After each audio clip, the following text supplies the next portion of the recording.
Bonjour, je vais vous montrer comment créer assez facilement avec peu de moyens un support à la visioconférence qui soit attractif pour les patients lors d'une séance d'éducation thérapeutique à distance. Là, le but c'est d'acquérir des connaissances sur la tension artérielle avec les causes qui sont ici. C'est un exemple d'illustration.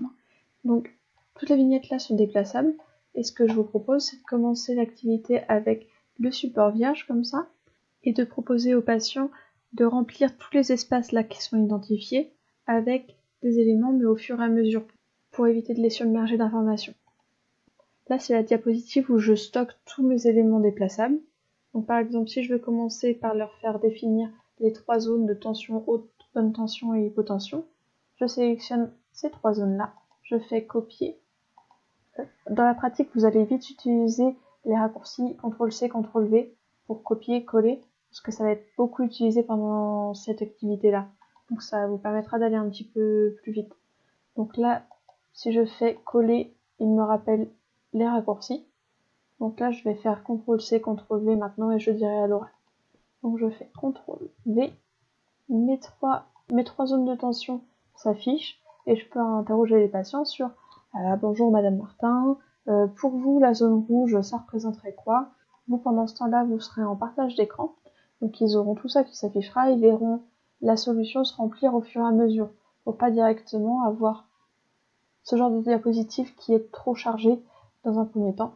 Le but ça va être de leur faire co-construire la carte pour qu'ils aient un espace pour exprimer des connaissances qui seraient éventuellement erronées et qu'ils puissent les confronter à l'expertise du soignant et au groupe également.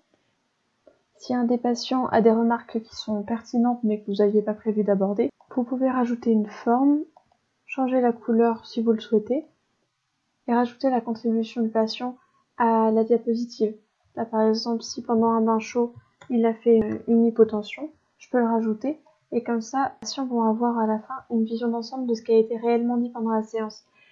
Et après la séance, je vous encourage à envoyer aux patients un récapitulatif qui soit la diapositive finale à laquelle vous êtes arrivé progressivement avec le groupe. Et ça, on le verra ensemble à la fin de la vidéo. Leur fournir un récapitulatif comme ça va leur permettre d'ancrer mieux les connaissances, de pouvoir y retourner de façon asynchrone, par exemple pour réviser avant les séances suivantes, de pouvoir retrouver l'information et puis également de valoriser le travail qu'ils ont produit pendant la séance. Maintenant, on va pouvoir passer à la partie création de la vidéo. Alors, je vais vous proposer une façon de faire sur un logiciel. Ça va être possible de le faire sur tous les équivalents à PowerPoint, que ce soit Google Présentation, la version LibreOffice ou la version Pack Office de PowerPoint. Là, je suis sur la version web. D'abord, on va créer un plateau de jeu.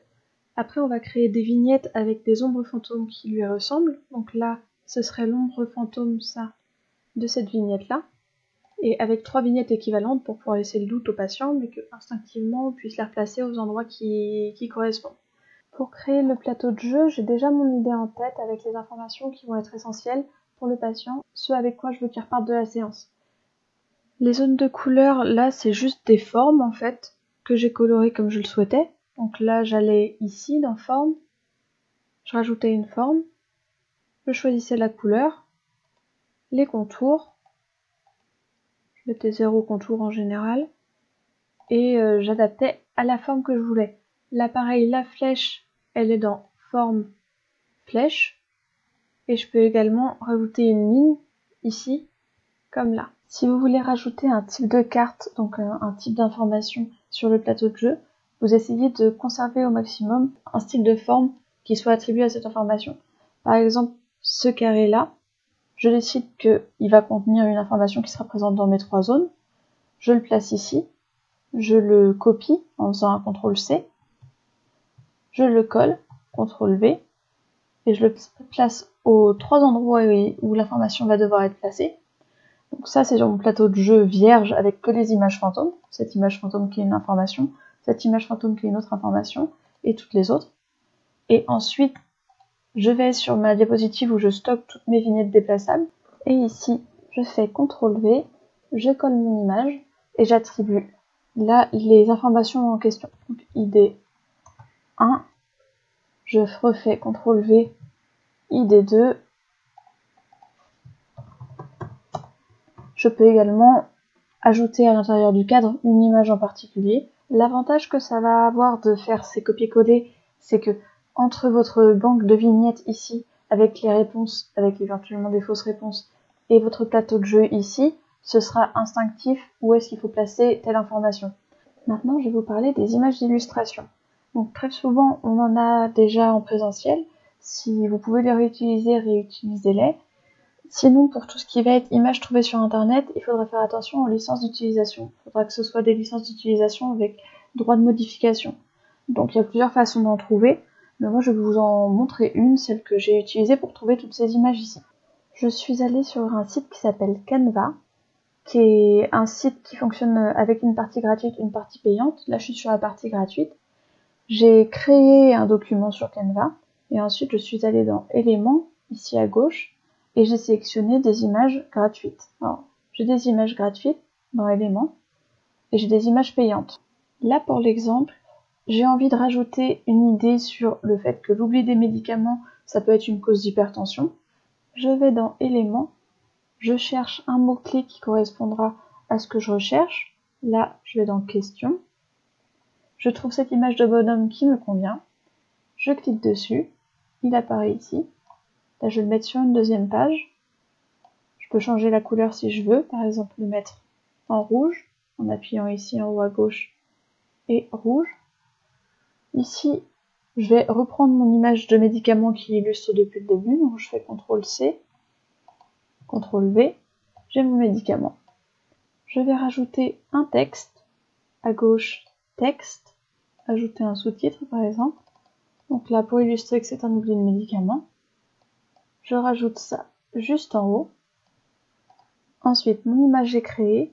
Pour la récupérer, j'ai plusieurs options. Je peux aller dans télécharger en PNJ, qui est un format d'image. Le plus rapide, ça va être de faire capture d'écran. Donc il y a une touche sur tous les claviers, ça s'appelle impresse écran ou capte écran. Donc là, je clique dessus. Ça va faire prendre une photo de l'intégralité de mon écran. Ensuite, je vais dans Paint. Donc là, je l'ai en raccourci en bas sur ma barre. J'ouvre et je fais CTRL-V. Donc je colle la capture d'écran. Là, on peut la voir en entier. Là, je rezoome. Je clique en haut à gauche ici sur Sélection. Et je sélectionne juste l'image que j'ai créée. Et là, je fais clic droit, copier. Je peux aussi faire CTRL-C. Donc l'image que j'ai créée est dans mon presse-papier. Je retourne sur mon PowerPoint de présentation. Et là, si je fais CTRL-V, mon image apparaît. Donc elle est déplaçable.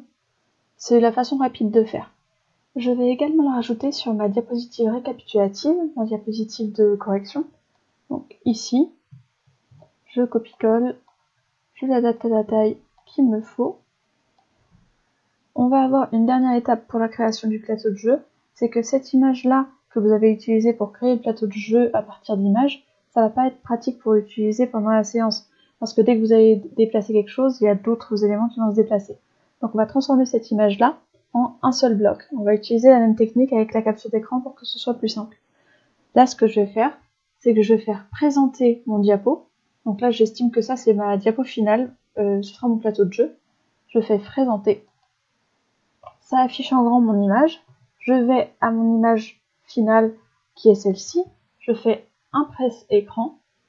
Elle va être enregistrée dans mon presse-papier. Pareil, je vais dans Paint. Je fais CTRL-V. Je colle. Je fais Fichier, enregistrer sous PNJ. Et là, je vais l'appeler plateau vierge.png. Je clique sur enregistrer. Donc cette image, je la retrouve dans mes téléchargements. Maintenant, je retourne sur mon PowerPoint de présentation. Là, je suis sur une diapositive vierge. Je vais dans Création, Arrière-plan, Image à partir d'un fichier que je vais sélectionner. Donc je vais dans mes téléchargements, je sélectionne le plateau vierge, je l'insère et je me retrouve avec la même image que tout à l'heure, mais en fond d'écran et en un seul bloc. Maintenant, on va voir comment envoyer le récapitulatif de séance au patient. Donc, si la technique de la capture d'écran vous convient, vous pouvez faire la même chose. Vous pouvez faire présenter, aller jusqu'à la diapositive de fin avec tous les éléments qui sont présents dessus et faire la capture d'écran, aller dans Paint, faire CTRL V, vous avez votre image, vous pouvez faire Fichier, Enregistrer sous, Récap, et puis ça vous pourrez l'envoyer, vous le retrouvez dans vos téléchargements aussi, votre récap, et vous pouvez l'envoyer au patient. Là c'était pour exporter sous un format image. Pour exporter sous un format PDF, on va aller sur la diapositive de départ.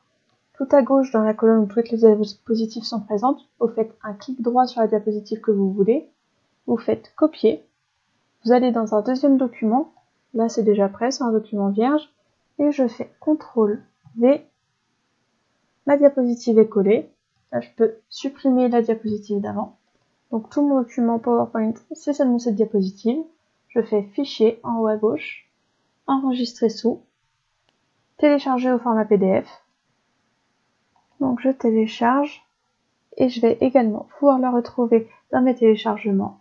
Le résultat en PDF c'est ça, c'est une présentation qui est assez propre et qui va être compatible avec tous les ordinateurs.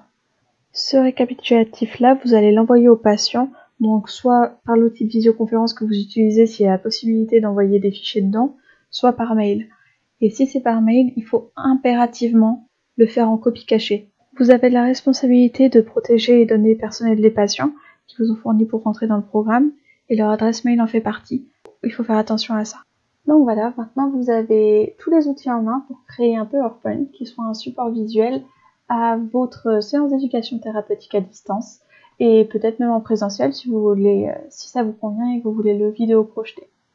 N'hésitez pas à faire des retours sur le Padlet en bas à droite du tutoriel interactif ou en commentaire de la vidéo.